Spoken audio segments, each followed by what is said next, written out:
Eu estou vendo aqui que você tem uma montagem que é baseado na obra da Clarice Lispector, e que você fez assim um brainstorming, que seria uma tempestade cultural. Me conta alguma coisa sobre isso. Como é que você chegou? O que te levou? O que a Clarice te inspirou? Eu já vi você falando alguns textos dela, declamando alguns textos dela. Realmente foi de arrepiar, foi muito interessante. Vocês vão ter a oportunidade de ver isso ainda nesse programa. Mas me fala alguma coisa sobre isso. Olha, o início desse trabalho foi totalmente despretensioso. Porque, na época, eu fazia cursinho, eu ia prestar vestibular, ia fazer faculdade, mas estava com o teatro. Estava trabalhando numa companhia, viajamos bastante, fizemos bastante participação em festivais, etc. Aqui mesmo, no interior de São Paulo, em alguns outros estados, pouco. E a minha dedicação era praticamente integral, assim, na questão do estudo mesmo, ver o que é aquela cobrança da família, o que vai fazer da vida, não sei o quê. E eu peguei um dia um livro numa biblioteca, chamado Um Sopro de Vida, da Clarice. E esse livro me tocou assim de uma forma assim que nem eu esperava, né? Eu acho que eu nunca li nada que me tocasse tanto quanto a literatura da Clarice Lispector. E eu logo pensei, eu falei, nossa, isso vai ter que virar um espetáculo, uma peça, alguma coisa vai ter que sair daí. E eu fui imediatamente conversar com um amigo meu, diretor de teatro, Mário Rebouças, de Jundiaí. Na época eu morava em Jundiaí. Amante de Clarice, inclusive ele aprendeu a ler, lendo Clarice Lispector. E eu fui falar com ele, eu falei assim, escuta, Mário, você está fazendo o quê em teatro? Não estou fazendo nada, eu estou aqui no bar, porque ele era dono de bar, de boteco. Falei, então, está aqui, eu tenho uma ideia, você topa? Eu topo. E a gente não tinha lugar para ensaiar. Aí que entra a paixão, né? O amor, né? A gente não tinha lugar para ensaiar, a gente não tinha ideia, não tinha material para fazer esse figurino, cenário, não tinha nada. A gente não tinha nada, a gente estava assim, uma tela em branco. Começamos, fechava, 6 horas da tarde, fechava a porta do bar e lá estávamos nós, ensaiando, arrastávamos as cadeiras e tal.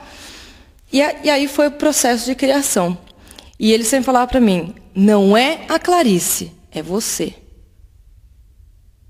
Não é ela. Esquece. Não vem fazer ela aqui. Ela já morreu. É você. Eu quero ver você falando essas coisas. Eu falei, então tá, desafio. Aí o desafio estava lançado e eu comecei a buscar dentro de mim o que raios é essa mulher chamada Clarice Lispector, emblemática, né, uma figura emblemática da literatura nacional e internacional.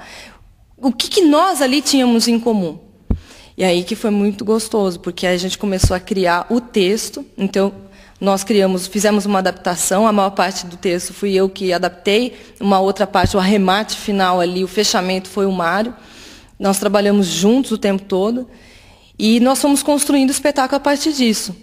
Aí chegou um momento que precisava, então, resolver que figurino que nós íamos colocar aquela personagem ali, que, independente que fosse Clarice ou outra escritora, ou eu, sei lá quem, tinha que ter um figurino. Eu falei, Mário, eu sei que esse figurino tem que ser preto. Porque a Clarice era uma mulher, ela era bruxa, né? Ela era bruxa, ela fez conferência na Bolívia de bruxaria. É uma figura interessante.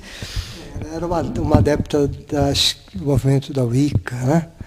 Ela era meio agnóstica. Ela era agnóstica. Ela tinha, né, as coisas dela, assim. Ela não estava dormindo no ponto, né? Ela estava querendo entender a vida na sua essência, né? Até no campo invisível. Então, ela foi atrás mesmo, né?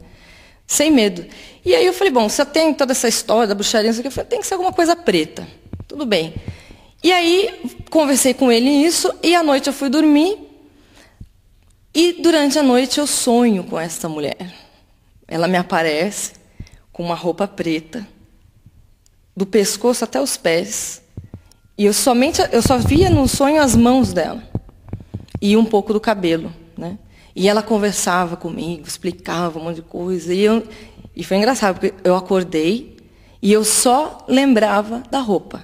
De nenhuma palavra, de nada do que tinha acontecido. Só da roupa.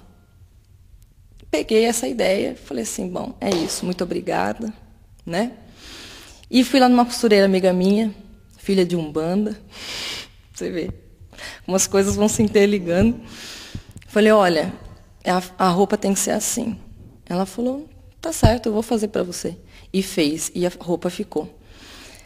Bom, feito isso, a gente estreou o espetáculo em 2001, num festival, primeiro festival de monólogos de Jundiaí, e nós ganhamos o primeiro lugar. Só que aí, por enquanto, o espetáculo ainda tinha 15 minutos só. Porque era um dos requisitos do festival, de cada espetáculo tem somente 15 minutos. E daí a gente retrabalhou ele para deixar ele torná-lo maior, mais, né, e tal, e fazer um espetáculo de verdade, falando, não, então, pô, deu certo, então vamos continuar. E a gente continuou. E fundamos a Companhia Solo de Teatro, nós dois juntos. E nesse processo também, já até ia me esquecendo, uma pessoa fundamental foi o Dantas, que é um músico formado pela Unicamp, o Dantas Rampim. E ele acompanhou todo o processo de construção do espetáculo, acompanhou todos os ensaios, e ele veio com as loucuras dele, da parte musical. Ele falou, olha, esse espetáculo eu não vejo como uma trilha, uma música, propriamente. Eu vejo o espetáculo com, como é que ele falava? Elementos sonoros, músicas de cena, ruídos, barulhos, coisas desarmônicas, porque a tempestade cerebral é o brainstorm, né? E ele foi fazer a pesquisa dele. Então ele assistiu o ensaio, daí ele enlouquecia com aquilo, daqui a pouco ele vinha, gravava um metrô passando lá na estação, não sei de onde, em São Paulo, falou, olha o que eu trouxe, pá, botava. E a gente ia acrescentando as coisas. Gravava a minha voz, gravava a voz do outro, a gente foi costurando tudo isso junto. Então, assim, o espetáculo ele tem uma concepção estética muito, muito bem elaborada, assim, mas nada pré-estabelecido. Na verdade, a coisa foi nascendo no decorrer mesmo. E com o frescor dos textos de Clarice Lispector, nós vamos ver Tempestade Cerebral com Aline Arins, que é uma paulistana, mas radicada agora em Rio Claro. O que você poderia dizer para esses jovens? Okay? Bom, primeiro, Jansen, parabéns, né? Eu tenho que parabenizá-los aí, toda a equipe da Cidade Livre, por essa iniciativa. Uma vez que as pessoas, no mundo atual, elas se ligam tanto na televisão, né? E a televisão, infelizmente, tem oferecido coisas tão tristes, agressivas, né? Que não produzem nada de bom, com raras exceções, né?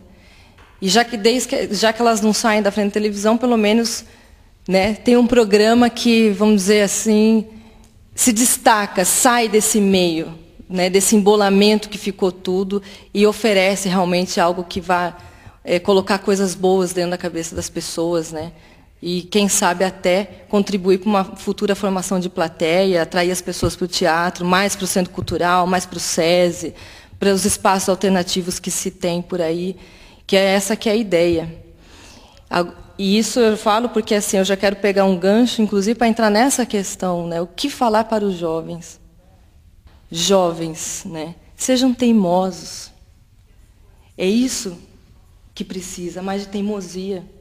Precisa acreditar mais nos sonhos. Mas não no sonho, naquilo que a gente delira dentro da cabeça, mas naquilo que é possível fazer. Porque uma vez que as coisas só existem porque nós pensamos, alguém um dia pensou, portanto as coisas acontecem.